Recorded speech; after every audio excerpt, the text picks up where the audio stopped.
Bueno, pues si quieres, ya son las 7:30, 31 minutos. Vamos a empezar de forma puntual.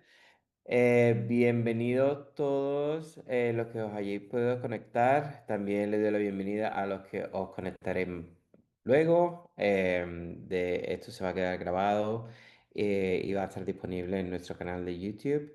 Em, Doctor Ángela Ledón, te doy la bienvenida. Muchas gracias por estar aquí con nosotros y por ayudarnos a entender cómo funcionan los ensayos clínicos y sobre todo las nuevas terapias que vienen para SYNGAP, y que nos cuenten más de tu experiencia con otras encefalopatías genéticas. Así que yo te cedo la palabra y háblanos y como quieras llevarlo. A mí me gusta normalmente hablar y hacer preguntas. Si alguien tiene preguntas, puede levantar la mano o puede ponerla en el chat. Yo estaré mirando y puedo hacer las preguntas directamente. Genial. Oye, pues nada, muy buenas a todos. Muchas gracias por invitarme. La verdad que está muy bien hacer este tipo de comunicaciones y sobre un tema tan candente y tan importante, ¿no? Yo creo que necesitamos estar todos bien informados y solo que podamos hablar de esto creo que ya es algo histórico, es muy emocionante desde este lado de la película, digamos, pues no me quiero imaginar desde vuestro lado. Entonces, bueno, hablando con Jaime, habíamos planteado el hacer una presentación muy corta sobre conceptos generales, pero tú interrúmpeme, Jaime, en cuanto quieras, y también si alguno de los que estáis también conectados queréis interrumpir, pues encantados de ir comentando y así no me siento yo en un monólogo solo. A ver, ¿veis mi presentación? Sí. Venga, pues vamos allá. Eso, la idea era hablar sobre bueno, también conceptos generales de en qué consiste un ensayo clínico, ¿no? ¿Qué es un ensayo clínico? ¿Para qué lo necesitamos? Y luego aplicarlo específicamente a encefalopatías genéticas o encefalopatías epilépticas del desarrollo genéticas y específicamente a SYNGAP1.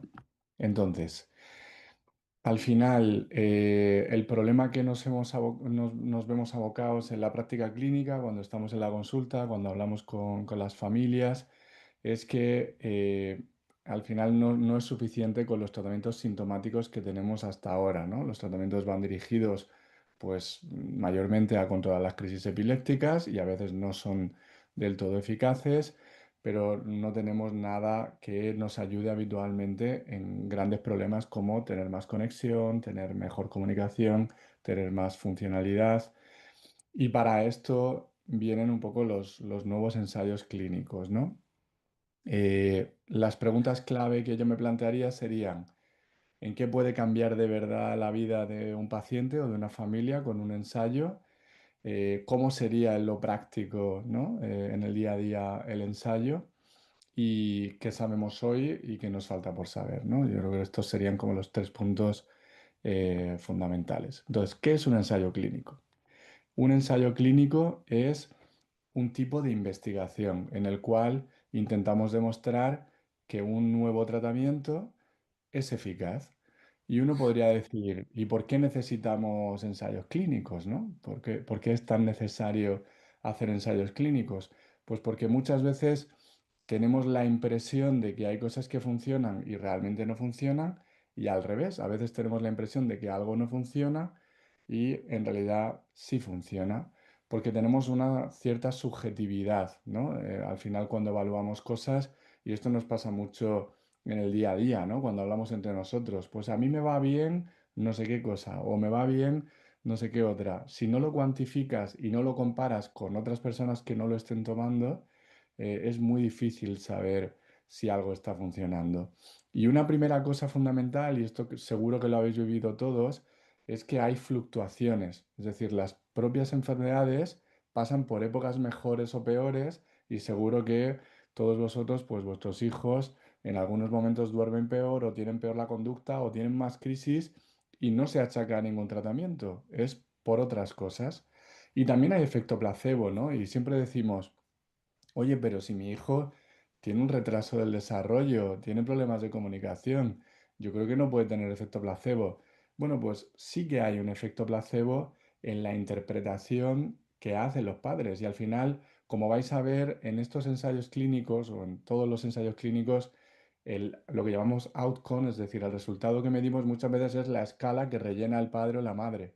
Entonces, es muy importante que va a haber también sugestión.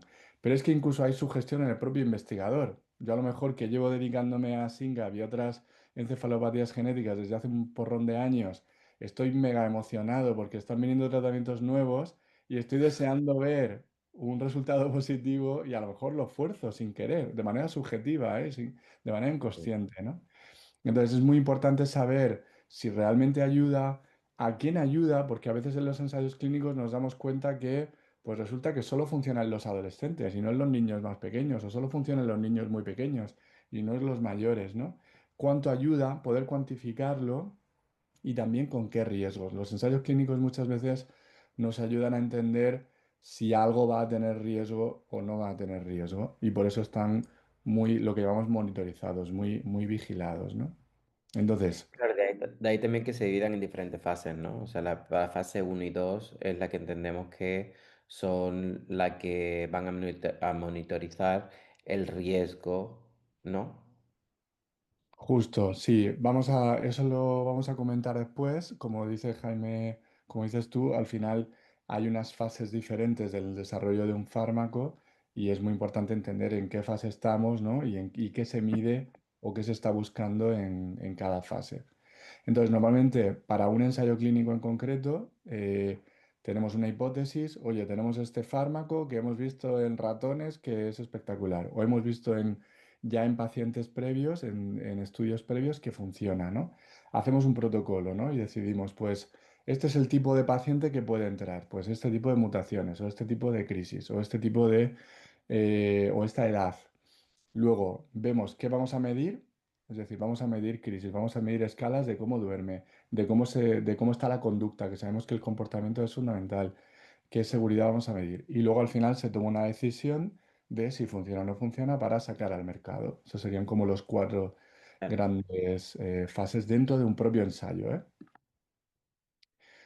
Porque sabemos, y esto, bueno, pues yo creo que no hace falta que lo repitamos, pero obviamente SYNGAP es algo más que crisis y es tanto más que crisis, a mí me gusta mucho la escala de Bristol, ¿no? Que medimos mucho la caca, ¿no? De nuestros pacientes. ¿Cómo es el zurullo? El zurullo perfecto sería el 4. Si estamos por abajo o por encima, pues no estamos bien. Y esto es importante y de hecho es algo bonito que en los ensayos nuevos se están midiendo escalas de cómo es la caca. O sea que ya no solo es lenguaje, no solo Ujú. es conducta, no solo es crisis, también medimos cosas como el estreñimiento de la caca porque sabemos que va a ser importante, ¿no? E incluso ahora estamos empezando a medir cómo es la calidad de vida de los cuidadores como resultado de un tratamiento. Porque si un tratamiento parece que funciona genial para una cosa en un paciente, pero la calidad de vida del cuidador o de toda la familia es peor, no tiene ningún sentido, ¿no? Al final, Claro. nuestros pacientes son la familia al completo, ¿no? Entonces, ¿qué se debería medir o qué se propone medir en general? Pues crisis y electroencefalograma. Esto va a ser muy importante porque en SYNGAP en concreto, esto siempre lo hablamos, cuantificar crisis a veces no es tan fácil y entonces Ujú. necesitas poder medir en un electroencefalograma, ¿no? Si son mini ausencias o son crisis mioclónicas muy sutiles, es muy difícil de cuantificar. Escalas de desarrollo, ¿no? eh, escalas de comunicación, problemas de conducta. El otro día en la reunión que tuvimos en mi hospital en Valdebebas, ¿no? Con todas las familias, pues muchos decían, pues que a mí lo que más me importa es la conducta, ¿no? El comportamiento. Sí, créeme que es una de nuestras mayores cruces. Te quería preguntar sobre las crisis y los electroencefalogramas. Hay bastante discusión dentro de la comunidad sobre los niños, la mayoría están medicados y por eso no tienen crisis, aunque a lo mejor con un electroencefalograma se le ve la actividad. Hay otros que a lo mejor tienen fotosensibilidad, que con un electroencefalograma de 24 horas, al ponerle las luces, pues a lo mejor le causa las crisis. Em, qué es lo que en general se entiende por crisis? ¿Qué es lo que se cuenta? A lo mejor no específicamente para este ensayo en sí, que entiendo que todavía no está todo en firme, pero en general cuando hablas en ensayo clínico de mirar las crisis y los electroencefalogramas, qué es lo que buscan y quién lo pide, ¿no? ¿Lo pide la farmacéutica, el médico o el regulador? Todas estas pautas, ¿no? que estás comentando, ¿quién las pone o para qué se ponen? ¿No? Sería bueno, Mm, me parece que sería interesante que la comunidad que lo entendamos mejor. claro. Sí, sí, y es fundamental esto que planteas. A ver, en general hay que entender que los ensayos clínicos tienen más probabilidad de éxito si lo que estás contando como resultado es muy fácil de contar. Es Ujú, decir, si yo estoy contando simplemente número de crisis, es muy fácil contar que este mes tuve cuatro y el siguiente mes tuve una. Pues genial, mejoría, ¿no? ujú, Si en realidad lo que estoy contando es una función motora, que es que soy capaz de correr un poco más rápido, o subir ujú, mejor escaleras, o decir frases un pelín más largas, eso es mucho más difícil de cuantificar. Entonces, los ensayos que se basan en escalas de desarrollo, de comunicación, de conducta, son más complejos de que salgan positivos. Y al final, una farmacéutica se está arriesgando mucho dinero, ¿no? Se está poniendo muchos recursos y lo que quieren es que salgan positivos sí o sí, ¿no? Los ensayos. Y luego, dentro del tipo de crisis, claro, ellos, la Liga Internacional contra la Epilepsia habla de crisis contables, de que tú puedas cuantificar de una manera clara, ¿no? Porque hay crisis que son incontables como las mioclonías y las ausencias. Entonces, ¿por qué el Dravet ha sido una enfermedad tan exitosa en términos, un poco entre comillas, ¿no? Pero tan exitosa en ensayos clínicos? Porque al final es muy fácil de cuantificar las convulsiones, una convulsión completa, ¿no? Sin embargo, en SYNGAP, como tenemos más ausencias y mioclonías, es más difícil de cuantificar. Entonces, eso hace que los ensayos sean más complejos. Cuando vengan a hacer ensayos y estos ensayos que están viniendo, pues todavía nos falta por saber los últimos detalles, pero seguro que van a pedirnos cuantificar crisis de una manera clara y nos van a pedir que sean pacientes que tengan las crisis descontroladas. A ver, ha habido incluso polémica en Estados Unidos con el ensayo de Dravet porque la gente le bajaba la medicación a sus hijos, o los médicos le bajaban la medicación para que tengan más crisis y poder entrar en el ensayo, pero luego eso lo vieron en retrospectiva y obviamente no sirvió para entrar en el ensayo. O sea, quiero decir que ellos no son tontos, ¿no? Están arriesgando mucho con esto y no van a permitir ese tipo de cosas, ¿no? Pero entiendo que es una situación compleja, ¿no? Oye, mi hijo tenía crisis, ahora con la medicación no las tiene y por culpa de eso entonces no puedo entrar en este ensayo, ¿no? Es complejo. Si solo tengo crisis con la fotoestimulación, entonces tampoco valdría en principio si me están pidiendo crisis espontáneas frecuentes, ¿no? Pero bueno, falta todavía por saber los detalles. Tendremos claro. que verlo. Vale, esto es lo que comentabas tú antes, Jaime, de las fases para que un fármaco se comercialice. Entonces, hay la fase preclínica que es, tengo que demostrar en animales que el fármaco puede ser útil, ¿no? Entonces, por suerte hay modelos de ratón y de mono y de otros animales que son iguales o muy parecidos por la mutación, por ejemplo, la mutación en SYNGAP en ratón o la mutación en SYNGAP en mono, y nos permite estudiarlo en ellos antes de pasar a hacer ensayos en humanos. Ahí es muy importante, pues, ver si el fármaco llega bien al cerebro en un ratón o en un mono, porque al final el mono es mucho más grande que el ratón. Si no llega bien al cerebro en un mono, pues no va a llegar en nosotros, ¿no? Y luego, normalmente hay una primera fase que, por ejemplo, si estamos investigando el Alzheimer o la diabetes, que son enfermedades muy frecuentes, tienen que pasar muchas fases.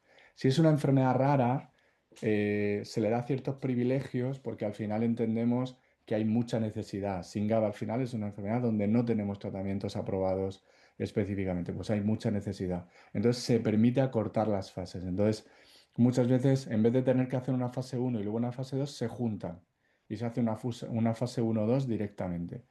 Y en esa fase uno dos se ve primero si se ve alguna señal de que funciona, de que empieza a verse pues mejoría de comunicación, mejoría de crisis, etcétera. De, como tú decías antes, de seguridad, es decir, oye, produce dolor de cabeza o produce dolor de espalda o produce náuseas o no produce nada relevante, pues adelante, ¿no? Y también se ve cuánto se absorbe y qué dosis es la mejor, porque a lo mejor en esa fase uno o 2 pruebas dos o tres dosis diferentes y ves la que funciona mejor. La fase 3, perdón, Perdona, em, la prueban en diferentes cohorts, ¿no? Que le llaman. O sea, en diferentes pacientes al mismo tiempo, de forma escalonada, o lo van cambiando, o depende del ensayo, cómo lo planifiquen. lo de las diferentes dosis. Sí, Sí, normalmente lo que se hace es que en el mismo protocolo te randomizan al azar a que te toca una dosis, una cohorte, ¿no? Con una dosis o con otra dosis o con otra dosis. Y vale. luego comparan la eficacia entre las diferentes dosis. Entonces, después de esta primera fase, que sería la fase uno dos, llegaríamos a la fase 3. La fase 3 es la fase preaprobación. O sea, esta es la fase que determina, es decir, ya hemos visto que es seguro inicialmente y que muestra datos prometedores de eficacia. En la fase uno dos vamos a la fase 3, que es la grande. Entonces, esta fase 3 se ve ya la eficacia de una manera clara, suelen ser ensayos un poco más largos y también se pueden ver efectos adversos más raros, porque al final, si tú tienes un efecto adverso que solo aparece en uno de cada 20 pacientes, pues en la fase uno o 2, si solo has metido 15 pacientes o 20 pacientes, pues a lo mejor no ves ningún efecto adverso de estos. En la fase 3 sí que los verás, ¿no? Y verás también cómo manejarlos, cómo gestionarlos, etcétera. Cuando tienes ya esos datos de que tienes eficacia y seguridad, ya vas a las agencias reguladoras. Oye, a la agencia europea o a la agencia americana o a la agencia de cada país y ves si tiene datos positivos para poder pasarlo al mercado. Y luego, una vez está aprobado por las agencias, ahí ya son los diferentes países, pues España en concreto, por ejemplo, pues regulando el precio, negociando, esperando a que Alemania lo haga primero. O sea, luego cada país tiene su película interna que va posterior, ¿no? ¿Qué es importante aquí? Que claro, si yo participo en un ensayo clínico en la fase uno o 2, a lo mejor estoy adelantándome 8 años de todo este proceso hasta que se apruebe y a lo mejor más hasta que se comercialice. O sea que uno de los privilegios de alguna manera de participar en un ensayo, yo siempre lo cuento, que al final yo llevaba utilizando fenfluramina desde 2014 y la gente lo empezó a tomar, a utilizar en el mercado en 2022 o algo así, 8 años después, ¿no? O sea que de alguna manera te da ese beneficio, ¿no? El poder anticiparte.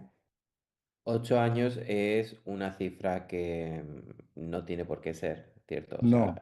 puede ser más, menos, o sea, Eso es. Puede ser vale. más, o sea, de hecho, en el caso de las terapias más dirigidas a la causa, terapias génicas, oligonucleótidos, probablemente la aprobación va a ser más lenta, porque al ser medicaciones muy caras, para que llegue al mercado en general, Ujú. puede ser lento. Pero también al ser terapias que puede ser que sean muy llamativos su efecto, muy Claro. eficacia, a lo mejor se acelera. O sea que, claro, ahí hay un montón de cosas imprevisibles que no sabremos, ¿no? Durante el camino. Te quería preguntar sobre la aprobación. eh, ¿Qué nivel de eficacia? Porque entiendo que, pues, es un tratamiento, ¿no? Y como todos los tratamientos, los diferentes pacientes, pues, le afectará de forma diferente y algunos expresarán una mejora de un 40%, otros de un 70%, otros de un 20%. ¿Hay alguna base mínima para que la apruebe o cuál es la base mínima para que un regulador la apruebe? Pues esa es una muy buena pregunta, porque a veces también uno no entiende el criterio que sigue, la verdad. Mira, depende mucho de si hay algo previo para esa enfermedad. O sea, por ejemplo, en CDKL5, que es una epilepsia de origen genético, también una encefalopatía muy, muy grave y que no había nada, se aprobó un fármaco recientemente que se llama ganaxolona, que mejoró solo un 30% las crisis. O sea, muy poquito, muy, muy, muy poquito. Pero no había nada. Entonces consiguieron la aprobación. Sin Mm, embargo, si tú vas hoy en día a Dravet con un 30%, nadie te lo va a aprobar. O sea que claro, al final depende mucho de si hay algo en concreto para esa enfermedad o no. claro. En Y si, por general, ejemplo, las crisis no mejoran, ponte un ejemplo, pero, por ejemplo, el comportamiento sí mejora mucho, para nosotros, como bien decías antes, o sea, es una de las preocupaciones más importantes. mm, Eh, Eso también vale, porque entiendo que el comportamiento puede ser más subjetivo y pues no hay biomarcadores, mm. o si los Esa hay. es otra muy buena pregunta y es verdad que ahí los reguladores siguen estando como muy centrados en la epilepsia, desgraciadamente. Entonces, ahí va a depender mucho de cuáles hayan sido los outcomes primarios, es decir, qué es lo que haya decidido la farmacéutica, que es el resultado principal del ensayo. Si la farmacéutica decidió inicialmente que el resultado principal eran las crisis, se va a valorar sobre todo las crisis en el momento de la aprobación. Es verdad que a veces se hacen excepciones, es decir, si como tú dices, las crisis no mejoran nada, pero la conducta el comportamiento de la conducta hay una mejoría brutal, a lo mejor tú vas al regulador, a la agencia y te hace una excepción. Pero normalmente eso no se considera como bien establecido. O sea, lo que se considera es lo que haya decidido de inicio la farmacéutica, la empresa del fármaco. O sea que ahí será muy importante ver, sobre todo en el fase 3. Ahí lo que decide es el fase 3. Si en Vale, el fase 3 han decidido que el outcome primario ha sido la conducta, pues ahí la conducta va a misa. Y eso, ok. y el fase 3 va a depender mucho de lo que se vea en el fase 1-2. Es decir, el fase 1-2 es muy exploratorio, voy a medir muchas cosas y Ujú. si veo una señal de que algo mejora mucho, pues voy a tirar luego por ahí en el fase 3, ¿no? Muy bien. Vale, ¿cómo es en lo práctico? Es decir, vale, yo me apunto, me han dicho en la asociación que si estoy interesado en ser posible candidato para un ensayo, ¿no? O en la fundación, en CureSinga, o en la asociación española, o la asociación argentina, o la fundación, cual sea, ¿no? Pues lo primero es que normalmente los datos llegarán al hospital, o si ya hay un vínculo previo con el hospital, pues el hospital te llamará Ujú, y te preguntará los criterios. Es decir, los criterios serán, oye, ¿tiene la edad para entrar en el ensayo? ¿Tiene el tipo de mutación, el gen? ¿Tiene el tipo de crisis? ¿O tiene los criterios que hayan decidido? ¿Vale? Entonces, se hará una primera visita. Esa primera visita es la visita de screening o de cribado, en la cual hay que ir al hospital, se evalúa toda la historia clínica. Oye, pues las crisis empezaron en no sé qué edad. El primer problema de neurodesarrollo o de conducta empezó en esta edad. Se mira la mutación, se mira un electro y entonces se manda toda la información. Y entonces se ve si es candidato o no. Y empiezan a hacerse el diario de crisis, escalas, analíticas, electro, etcétera. Y después de esa fase se empieza el tratamiento y luego el seguimiento. ¿Vale? Entonces, aquí es muy importante cuando recibáis esa llamada eh, que no es vinculante, es decir, puedo simplemente recibir la llamada para informarme y que me cuenten, ¿no? Y yo contar si es posible, etcétera. Pues un poco ver el calendario, es decir, cómo es un calendario del ensayo. Pues porque a lo mejor al principio es una visita cada mes, pero luego es cada 3 meses, y entonces por ver un poco cómo es la logística, ¿no? Normalmente los ensayos pagan todo, es decir, pagan el tren o la gasolina o el avión, el alojamiento si es necesario, las visitas obviamente, los electroencefalogramas, las analíticas, los electrocardiogramas, las escalas, todo está financiado habitualmente. Entonces, esto obviamente se pregunta y ver un poco cómo es el planning logístico.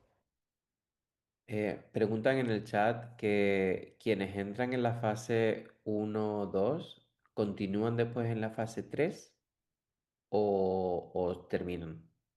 Muy buena pregunta. Normalmente, si tú entras en un ensayo y el ensayo funciona, o sea, te ha funcionado y tú quieres seguir en el ensayo, luego después del ensayo, digamos que es de doble ciego, que ahora comentaremos qué es eso, hay una fase abierta en la cual tú estás con el fármaco y sigues haciendo visitas. Normalmente el fármaco lo vas a recibir hasta que el fármaco salga al mercado, pero no hace falta que pases a la fase 3, es decir, no, o sea, el que participa en la fase uno o 2 sigue recibiendo el fármaco hasta esos 5 años o 6 años o 8 años, los que sean. Normalmente hay un compromiso, esto pasa la mayoría de las veces, hay un compromiso de la farmacéutica de darte el fármaco a través del hospital donde te están tratando de manera gratuita hasta que Ujú. salga al mercado. Pero no hace falta que pases luego a las siguientes fases. Sería dentro de tu mismo estudio. Perfecto. Es muy buena pregunta. Vale, entonces, lo que estábamos comentando, ¿qué beneficios tengo yo? Un lío logístico, ¿no? Hay que hacer muchas cosas, hay que hacer muchas visitas al hospital, hay que estar eh, haciendo muchos procedimientos, ¿no? Pues yo creo que el primer beneficio es recibir una terapia prometedora antes de que salga al mercado. El segundo es que hay un seguimiento estrecho. Yo creo que eso es importante. O sea, yo muchas veces he visto que pacientes que seguíamos en ensayo al final se les cuidaba más, porque de manera un poco indirecta, al final estás viendo al paciente de una manera más cercana, más veces, midiendo más cosas. eh, y luego habría una tercera beneficio que ya no es tanto para mí mismo o para mi familia, sino colectivo, ¿no? Pues los datos obviamente que se reciben sirven para otras familias en el futuro, ¿no? Ujú. Hacen otra pregunta aquí en el chat. ¿Qué pasa con los pacientes que tienen todo el gen afectado? ¿Podrían estar en un ensayo clínico? O sea, eso va a depender de los criterios de los ensayos. Entonces, a ver, en general, los ensayos que se están ahora, que están un poco avanzando, hay dos principalmente, uno es de Camphor y otro es de Stoke. Son dos compañías que esto lo han dicho públicamente, no estoy diciendo ningún secreto, que están interesados y están desarrollando terapias para Singapur. Los dos lo que hacen es potenciar la copia buena. Tenemos dos copias de Singapur, una que funciona y otra que no funciona, pues lo que hacemos es potenciar la que funciona. En ese sentido, en principio, daría igual qué tipo de mutación yo tengo. Daría exactamente igual. O sea, esta terapia debería funcionar para cualquier tipo de Singapur. Lo que pasa es que a lo mejor de inicio los ensayos se diseñan para un tipo de mutación en concreto. Eso es lo que está un poco por ver de manera específica. Pero posteriormente estas terapias van a valer probablemente para cualquier SYNGAP, porque lo que hacen es ir a la buena. La mala nos da igual como sea. Claro, ¿qué cargas? Vamos a hablar también del lado menos positivo, ¿no? ¿Qué cargas o inconvenientes puede tener entrar en un ensayo? Pues primero, que hay más visitas, o sea, hay un seguimiento más estrecho, para bien o para mal. Hay más obligación, digamos, de rellenar diarios de crisis, escalas de sueño, de calidad de vida, de conducta, más llamadas, vamos a estar más encima. Hay analíticas, electrocardiogramas, electroencefalogramas. Habitualmente esos son los procedimientos más complejos. Normalmente, claro, al ser ensayos de enfermedades raras, pues no va a haber uno en cada ciudad. Habrá a lo mejor uno o dos en un país entero, ¿no? Entonces, normalmente exigirá desplazamientos a esas ciudades. Y luego, obviamente, pues eso es muy importante tenerlo en cuenta. Te puede tocar el placebo, que es el medicamento falso, pero aquí la parte importante es que todo el mundo luego recibe el tratamiento. Es decir, aunque te toque el placebo inicialmente, todos los pacientes reciben el tratamiento. Si no, no tendríamos un beneficio. Si no, yo no metería a nadie en un ensayo, ¿no? Luego, otra pregunta muy importante es si la medicación de base se puede mantener y los rescates se mantienen si son necesarios, que habitualmente es sí. O sea, normalmente todos los ensayos se pone un tratamiento sobre el tratamiento de base, no se quita el tratamiento de base, porque si no sería muy peligroso, ¿no? Luego, ¿cuánto dura el compromiso? Realmente no hay ningún compromiso. Es decir, del ensayo se puede salir cuando se quiera. O sea que no hay un compromiso. Sí que hay el compromiso que mientras que uno está en el ensayo, pues hacer las cosas bien, ¿no? Hacer los diarios, ir a las visitas, responder las llamadas, o sea, que son cosas lógicas, ¿no? Pero eso sí que es necesario. Pero no hay un compromiso completo, es decir, si me quiero salir, pues porque mi familia ahora mismo está en una situación compleja y no puedo ir a las visitas, o porque no estoy viendo que le esté funcionando, se puede salir en cualquier momento.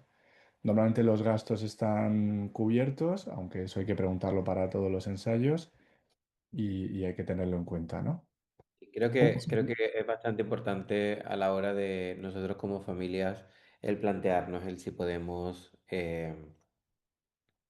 entrar en el ensayo clínico, que realmente, o sea, de la forma que yo lo veo, obviamente quiero que mi hijo entre porque va a estar más adelantado, o sea, va a tener el medicamento de una forma muchos años más anteriores, pero al mismo tiempo el ensayo no es solo para mi hijo, o sea, yo entiendo que el ensayo es para toda la comunidad. O sea, es importante entender que si un paciente ha entrado en el ensayo y por cualquier razón se quiere salir, obviamente es posible salirse, como dices, es voluntario, pero también desestabiliza también un poco el ensayo y entiendo que puede llegar a retrasar los resultados, ¿cierto? el que alguien se salga? Sí, el que si hay pacientes que se salgan, sí, pues podría. Bueno, pero fíjate que eso ya está contemplado, o sea, cuando tú diseñas un ensayo, ya está contemplado que un porcentaje, un 5 o un 10%, se van a salir durante el ensayo. No pasa nada. Quiero decir que, obviamente, si de repente por casualidad todo el mundo se sale, estamos fastidiados, ¿no? Pero eso no va a pasar. Si es que al final lo que genera más dudas muchas veces es el inicio, pero una vez uno está dentro, te das cuenta de la relevancia que tiene. Muchas veces ves mejorías espectaculares. A ver, yo como médico clínico y como investigador de ensayos, es que es muy bonito participar en ensayos porque ves unas mejorías que es que eso no lo ves en la vida normal, sobre todo en estas enfermedades, ¿no? Que al final llevamos tantos años sin tener novedades. Y Entonces, sí, sí, preguntan también que o sea, dicen, potencialmente nos ayudaría el tratamiento para controlar la epilepsia. Por ejemplo, mi hija tiene crisis controlada, pero podría también ayudarnos en otras áreas. Sí, creo que eso es lo que comentaste antes, que con lo del gen, ¿no? Que intenta ayudar al gen bueno. Con lo cual, yo entiendo como padre que ayudaría teóricamente o podría ayudar en todas las áreas, eso aunque es. no sabemos, ¿no? Claro, no lo sabemos, pero ahora os voy a enseñar los datos, por ejemplo, de un oligonucleótido de un tratamiento muy parecido de Dravet, que sí Ujú. que mejora en todas las áreas. O sea que yo creo que tenemos ejemplos ya prácticos de que es así, ¿no? ¿Cómo se vigila la seguridad? Pues primero, antes de entrar, se hace una evaluación muy profunda, ¿no? De la historia, con los medicamentos, de los problemas de salud, de todo. Y luego durante el ensayo se van vigilando, se hacen analíticas de sangre, electrocardiogramas, electroencefalogramas, se vigila todo. O sea, al final, yo siempre lo digo, que en realidad es más seguro participar en un ensayo clínico que te pongan un fármaco, un Depaquine o un Keppra en la vida normal, porque al final ahí no estamos Claro. tan vigilados. O sea, en un ensayo estás tan vigilado que es muy seguro, muy, muy, muy seguro. Y luego hay una supervisión externa, es decir, hay agencias, hay comités que están vigilando continuamente los datos y si hay cualquier problema, se para todo o se vigila de una manera más estrecha a ese paciente. Vale, estos son conceptos que son muy importantes tenerlos en cuenta y fijarlos. Sé que son como muchas palabras nuevas, pero bueno, yo creo que todas nos van sonando, ¿no? Randomización es lo mismo que aleatorización. Aleatorización o randomización significa que yo cuando participo en un ensayo hay un momento en el que por azar me puede tocar el medicamento o me puede tocar el placebo. El placebo es un medicamento exactamente igual al medicamento del ensayo, es decir, si es un jarabe va a ser igual que el jarabe, si es un líquido va a ser igual el líquido, es decir, va a ser exactamente igual, nadie va a saber que lo está tomando, eh, pero que no hace efecto. Entonces, y eso los médicos tampoco lo vamos a saber. Esto es importante. Se llama doble ciego. Ciego quiere decir que es ciego el paciente y la familia y es ciego el médico. El médico no va a saber qué es lo que está dando y no lo va a saber en ningún momento. No me lo van a decir luego. Es verdad que muchas veces uno lo intuye, porque cuando pasa la siguiente fase, cuando termina el doble ciego y ya está tomando el medicamento y ves que de repente ha mejorado un montón, pues claro, ahí ya sabes que es que estaba en placebo previamente. Pero en principio no te lo dicen. Y hay una cosa muy importante que es el concepto sham. El concepto sham es un tratamiento, digamos, falso. Y esto se aplica sobre todo cuando son medicamentos que se meten por cirugía o por punción. Porque de alguna manera, claro, la familia no puede saber si le han dado el medicamento o no. Entonces, ¿qué haces? Lo que haces es un pinchazo falso. Normalmente lo que se está haciendo en Europa es que los pinchazos, cuando son por punción lumbar, se hace un pinchazo solo superficial en la piel. Entonces ahí, claro, hay una persona que sí que sabe que se está poniendo el tratamiento o no, pero esa persona no se lo puede decir al resto del equipo. O sea, yo, por ejemplo, en mi equipo tengo una parte de mi equipo que es ciego y otra parte que es no ciego. Entonces, unos lo saben y otros no lo sabemos. ¿Vale? ¿Y eso cómo se lleva el control de eso? O sea, realmente em, hay algún control o es simplemente ética? Es la ética profesional. A ver, yo creo que cuando te dedicas a algo tan serio, a ver, todos obviamente podemos tener nuestras dudas de dónde poner el límite de nuestra seriedad y rectitud, pero cuando llega una cosa tan importante que sabes que te estás jugando tanto para la comunidad, para los datos, para tu paciente, ahí como que yo creo que se confía en la ética del profesional porque es algo muy serio, ¿no? Eh, pero sí, yo creo que no hay ninguna manera de controlarlo. Quiero decir, eh, Sí, sí. sí, Vamos, yo entendía que era por ética profesional, pero sí, también me lo he sí. preguntado. Bueno, es una pregunta curiosa, pero sí, sí, es así. Vale, ¿cuáles son los tipos de estudios que tenemos ahora mismo, no solo en SYNGAP, sino en otras encefalopatías epilépticas genéticas? Pues por un lado tenemos lo que llamamos fármacos sintomáticos, que serían fármacos habitualmente para epilepsia, pero también podría haber para otros problemas, ¿no?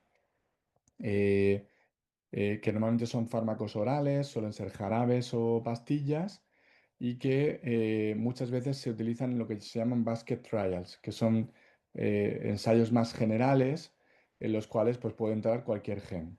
Pues puede entrar SINGA, pero puede entrar también CHD2 y CDKL5 y SCN1A y lo que sea. Luego están los ensayos con ASOs, que son ARN, que son fragmentos genéticos que se llaman oligonucleótidos antisentido. Esta palabra rara, estas dos palabras raras, son simplemente fragmentos de ARN, de material genético, que se meten habitualmente por punción lumbar y lo que hace es que entran en el cerebro y cambian la expresión del gen. Por ejemplo, lo que estábamos diciendo. Oye, yo tengo un SYNGAP que me funciona y el otro que no me funciona. Pues lo que tengo que hacer es empujar al que me funciona. Pues eso lo hacen los oligonucleótidos antisentido.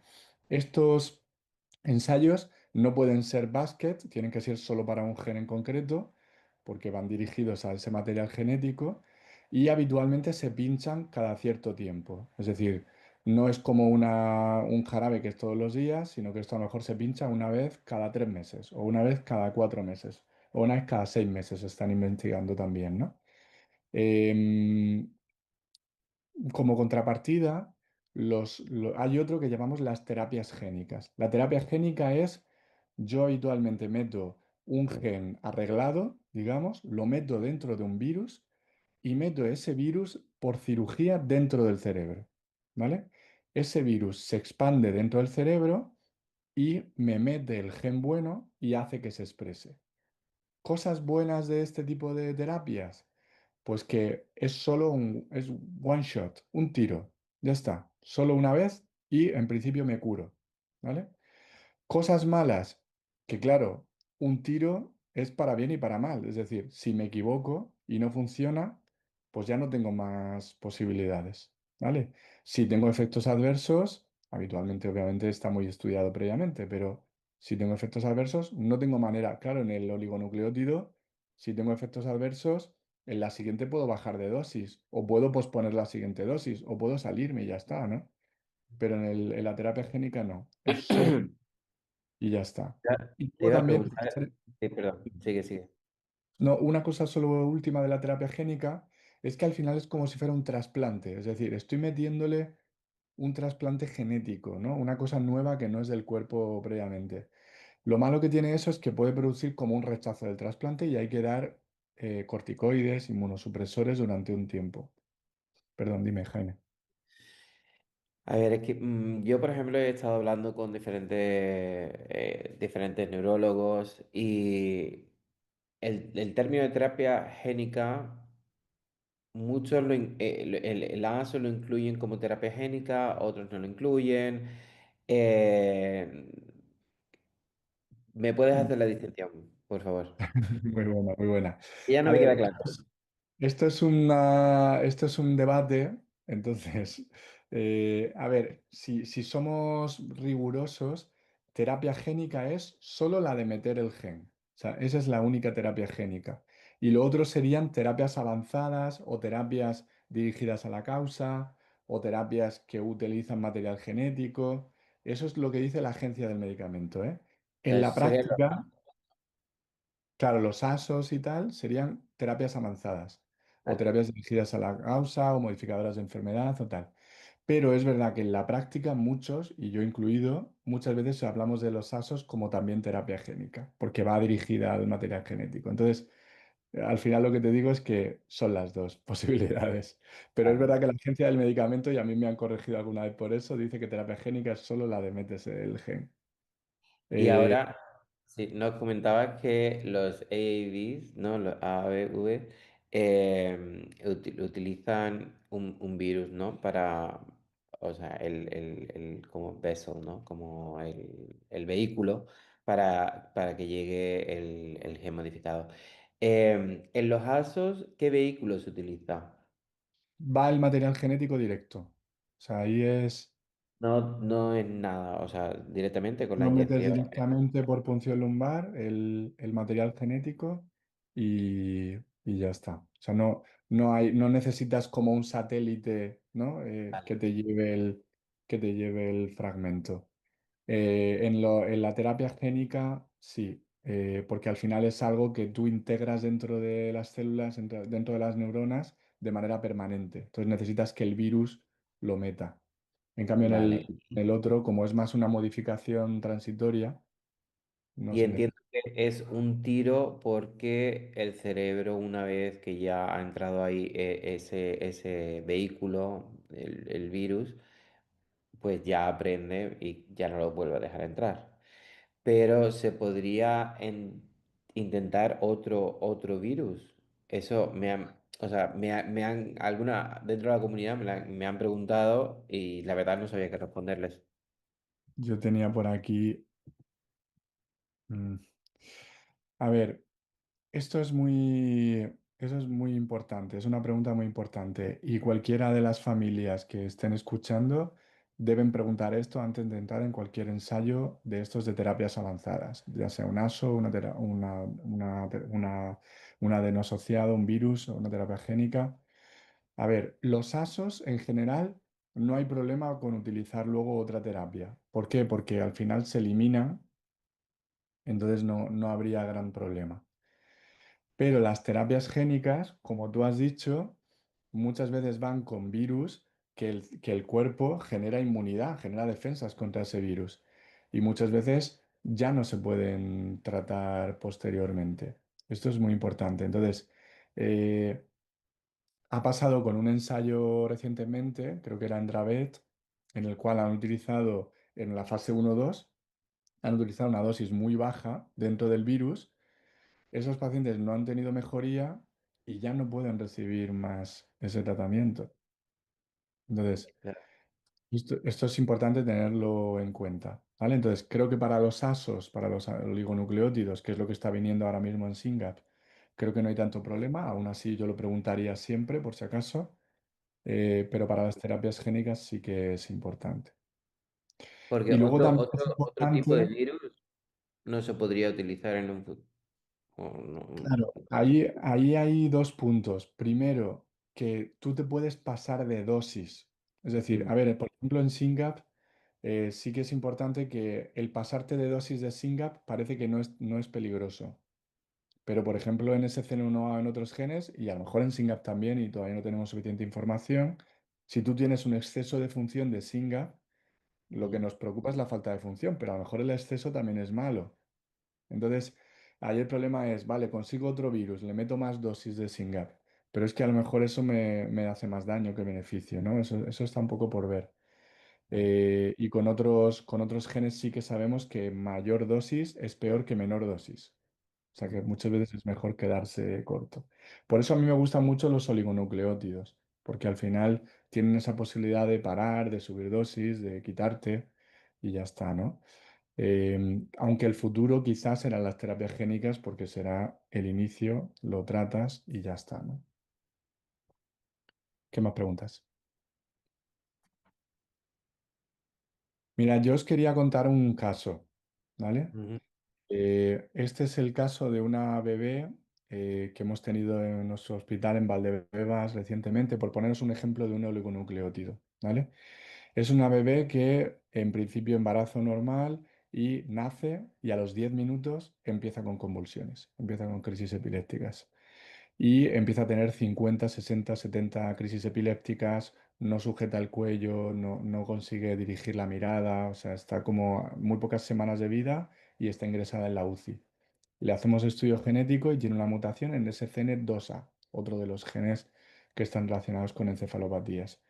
Bueno, por suerte hemos conseguido esto por uso compasivo. Esto es un mecanismo que está fuera del ensayo clínico, que habitualmente no se puede conseguir, pero bueno, hemos tenido un poco la suerte de que hemos podido poner un oligonucleótido que va directo al SCN2A, que va por punción lumbar. Ahí está, se ve la imagen justo de cómo se hace la punción. Se hace una pequeña sedación.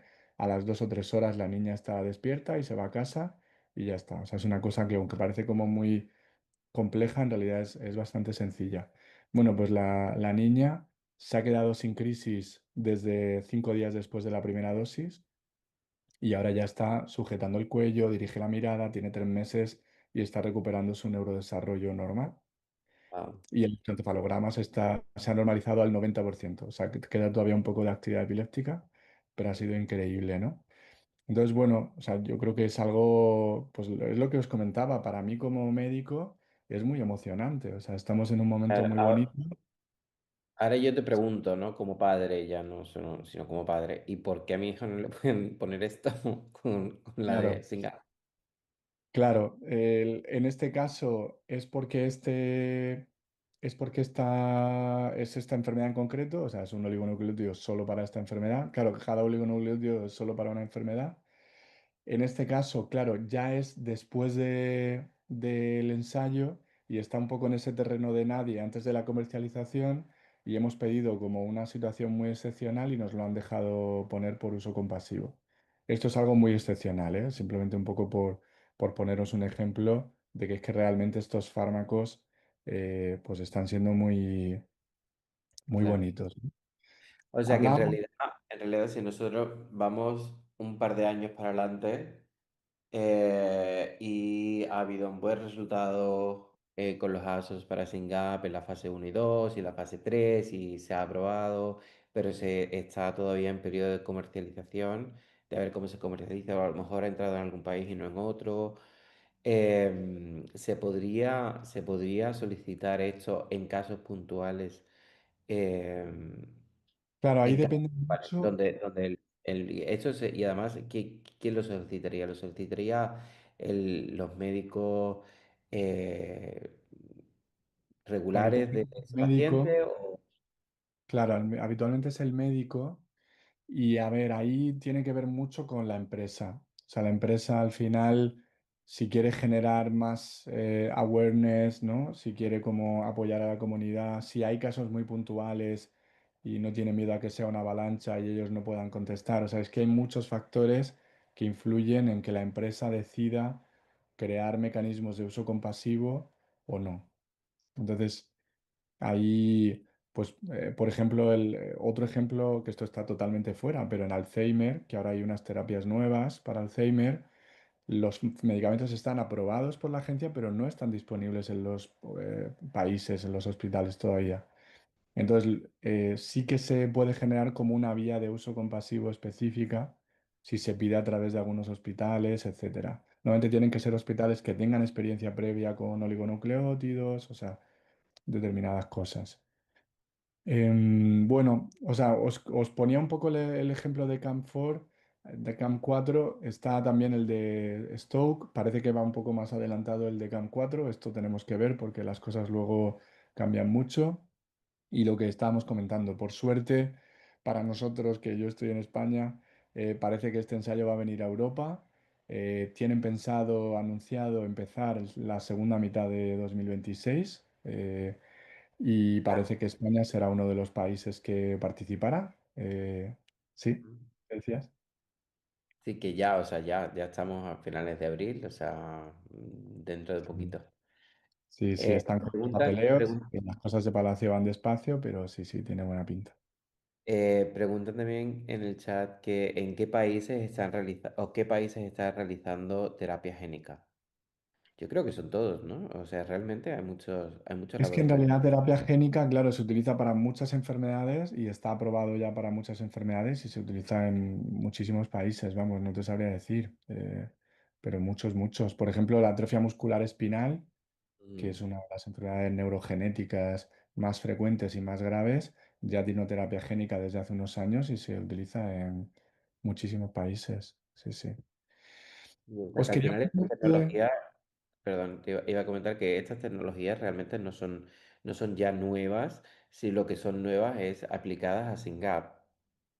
Eso es, eso es. Y claro, cada enfermedad se adapta mejor a una tecnología. Quiero decir que a lo mejor SYNGAP se adapta bien a esta tecnología de oligonucleótido y otras se adaptan mejor a una terapia génica. Por ejemplo, el CDKL5, enfermedad que no es tan diferente a SYNGAP, ahí hay que utilizar más una terapia génica, no se puede el oligonucleótido. Entonces, al final depende mucho de la enfermedad, ¿no? Os quería poner este ensayo porque es la fase, hablábamos de fase uno, 2 y fase 3, ¿no?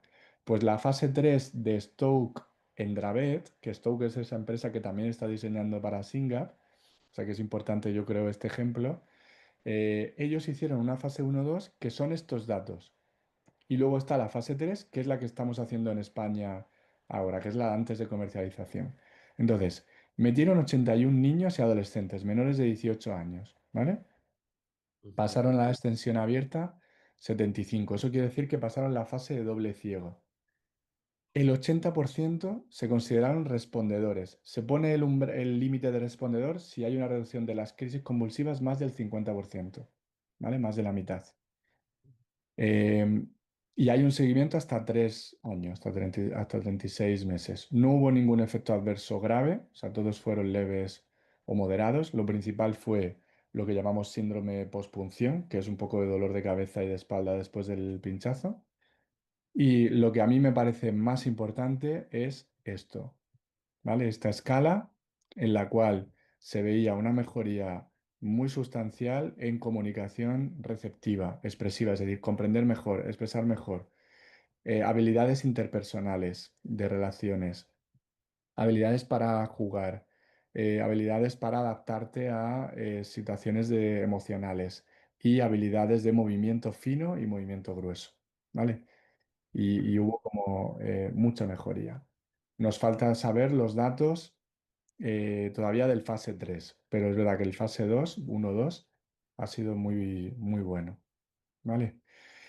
Y todavía hay ensayos, los que llamamos basket trial, que podrían incluir a SYNGAP, pero que están dirigidos solo a las crisis y que son puramente sintomáticos. Ahí está Vaxicaserina, que es muy parecida a fenfluramina, que quizá algunos lo conocéis, y luego está Relutrigina, que este iba a venir a Europa, pero al final se ha quedado en Estados Unidos y en Brasil, que pueden entrar niños con SYNGAP y adultos también, esto es importante, porque en principio estos oligonucleótidos se están haciendo ensayos primero en niños y luego serán en adultos, pero estos fármacos sintomáticos son para niños y para adultos, para todo. Y bueno, yo creo que esto ya lo hemos comentado. Entonces, justo venía un poco esto, lo de si me cierro puertas, ¿no? Oye, ¿qué pasa si participo en un ensayo? En los fármacos sintomáticos, obviamente no. Si es un Claro. ASO, habitualmente tampoco, pero esto habría que preguntarlo. Si es terapia génica, habitualmente sí, pero también habría que preguntarlo, ¿vale? Esto tenedlo en cuenta. O sea, si participas en un AAV, en una terapia génica, te podría cerrar la puerta para entrar en un ASO después.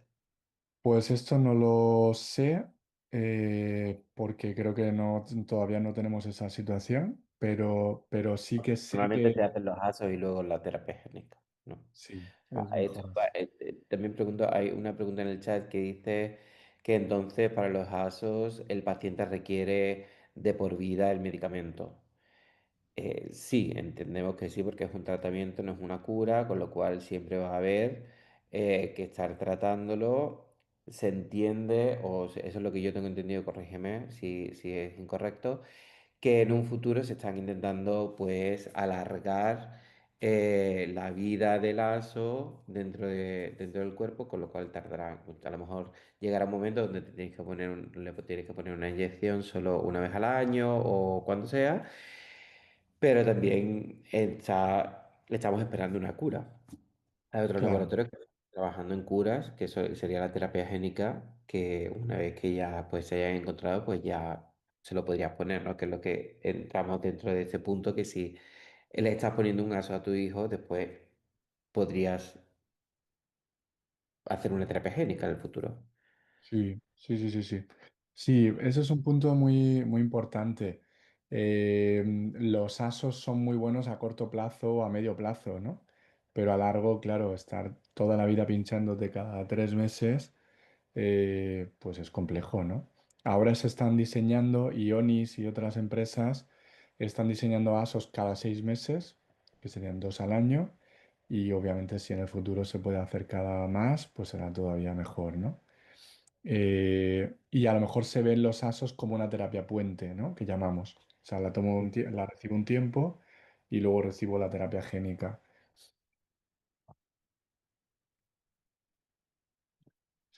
Entonces, bueno, creo que esto ya lo hemos comentado, ¿no? O sea, al final es importante tener en cuenta los objetivos, un poco la carga, ¿no? En qué consiste a nivel logístico y qué pasa con los efectos adversos, si se puede salir, qué pasa con estudios posteriores, si me cierra puertas, si no me las cierra y tener toda la información muy clara desde el principio. Es verdad que hay muchas visitas, habitualmente hay una comunicación muy fluida con el equipo de investigación, se convierten en uno más de la familia, yo creo. Y en general yo creo que la experiencia es muy positiva. O sea, conozco muy poca gente que no haya tenido una experiencia positiva participando en un ensayo clínico. Incluso en algunos que han sido medicamentos sintomáticos que no han funcionado bien. Hay una pregunta de una persona de Chiapas, México, que dice que la terapia génica se ve como bastante distante en México, o por lo menos en Chiapas, y pregunta que qué hay del uso de neuroesteroides como efecto anticrisis. Allopreñanolona o sanasolona, perdóname por mi... Sí, O, no, ganaxolona es justo el medicamento del que hemos estado hablando antes, de CDKL5, que es Ujú. un neuroesteroide que ha tenido una eficacia que es un porcentaje bastante, bueno, es mejor que nada y de hecho en CDKL5 no teníamos nada, o sea que todo es bienvenido, pero es verdad que no es un medicamento que marque tanto la diferencia. O sea, eso es importante tenerlo en cuenta. Y solo está estudiado en CDKL5, mientras que la mayoría de fármacos antiepilépticos están estudiados en general, basket trials. Este está solo estudiado en CDKL5, o sea que en SINGAP la verdad que ni idea si podría ayudar.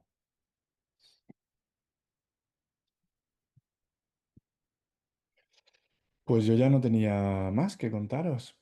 Em, Bueno, pues hay una pregunta aquí que me parece bastante interesante.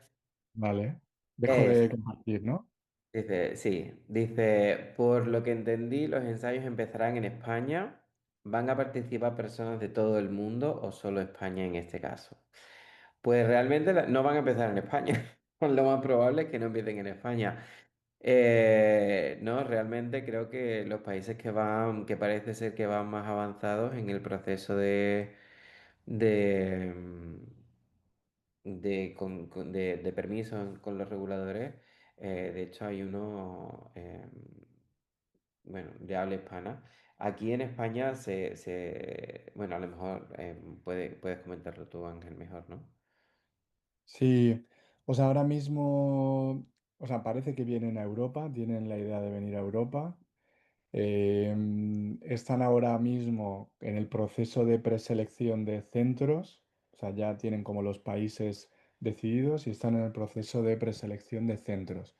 Lo sé porque nuestro propio centro está en este proceso, o sea, no sabemos qué pasará finalmente. El ensayo que está más avanzado es el de CAMP4, el de CAMP4, que es ese oligonucleótido antisentido, pero todavía nos falta información. Mi deseo, pero es mi deseo, obviamente, no es algo que yo pueda asegurar, pues me encantaría que pudieran venir pacientes y familias de otros países, sobre todo si son de habla hispana, que al final las escalas, la valoración, todo va a poder ser en español y no vamos a tener ningún problema, ¿no? Eso sería algo maravilloso. Habitualmente mi experiencia es que tienen más facilidad para financiar pues, de países de alrededor, pues a lo mejor de Portugal, ¿no? O de Francia. Pero de América Latina Sí, les yo cuesta. sé, yo hablé personalmente con ellos y les hice esas preguntas, ¿no? Y en principio no están cerrados a esa idea, de hecho les pareció bastante interesante, ¿no? Porque, bueno, aunque también están mirando en Latinoamérica, em, a abrir algún centro. eh, a lo mejor incluso algunos pacientes pues les resulta más fácil venir a España pues porque tengan familiares o cualquier cosa. Y el laboratorio de hecho no puso ningún problema. Y me comentaron que ellos les preguntan a los centros si están dispuestos a aceptar a pacientes de otras nacionalidades. Y bueno, ahí hablamos, ¿no? Contigo y en vuestro caso, por ejemplo, no hay ningún problema. Con lo No, cual, de hecho hemos hecho en otros ensayos, hemos recibido pacientes de Ecuador, de Venezuela, de Chile.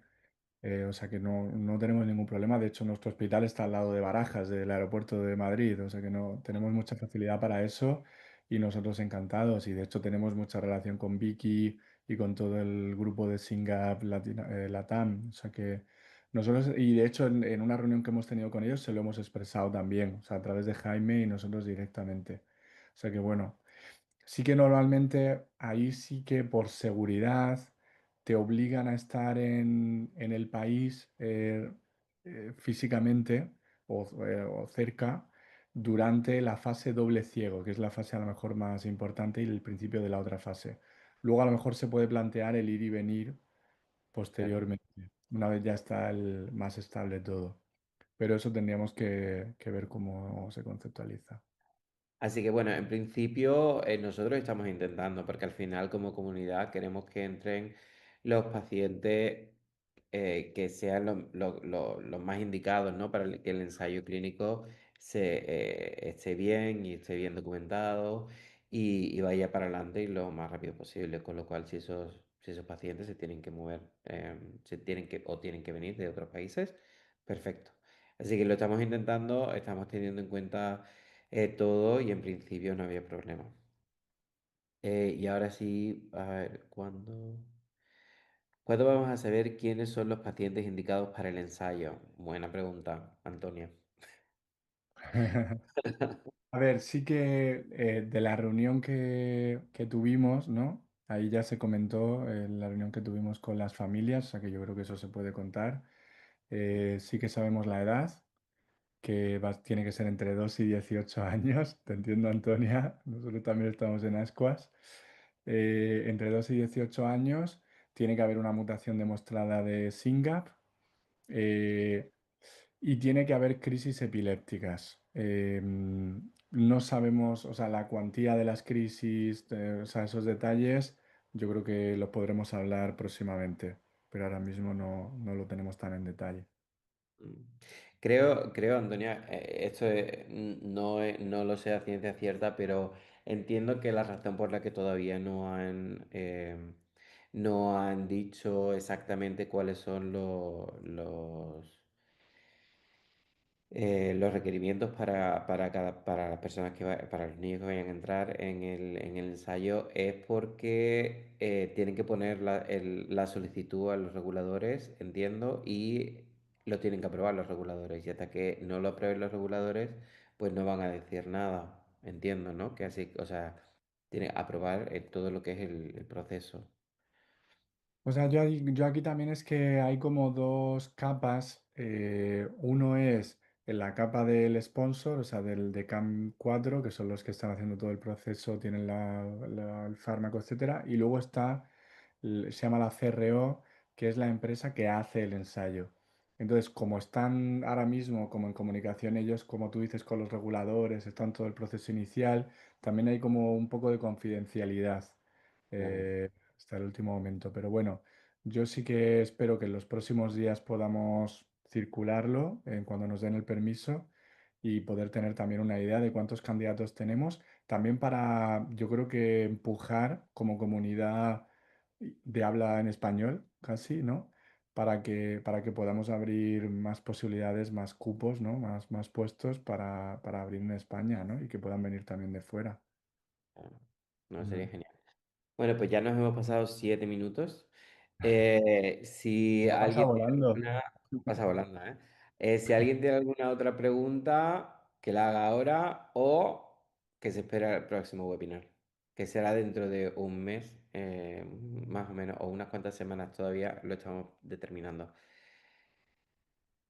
A la de una, a la de dos, muchas gracias. Esto nos hace mucha ilusión, gracias por el tiempo. Ahí yo me También. uno. Muchas gracias a todos por atender y encantado de teneros todos aquí. Muchas gracias, Ángel, por tu tiempo, por tu interés y por querer ayudar a nuestros hijos. Nada, yo feliz. Muchas gracias a vosotros. Seguimos hablando. Venga. Chao. Chao.